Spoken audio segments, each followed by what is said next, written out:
आहो खेलने गए राम ओहि मधुबनवा, होई गईले सीता से भेंट। आहो मांगेली सीता हो आजन बाजन, अवरु सजन बरियात।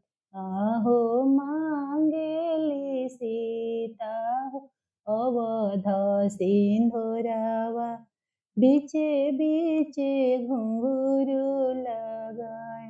आहो के सजी है आमाया जन बाजन, के सजी है बरियात। आहो के सजी है आमाय अवध सिंधुरवा, बीचे बीचे घुंघरू लगाए। आहो पापा सजी है रामया जन बाजन, लक्ष्मण सजी है बरियात।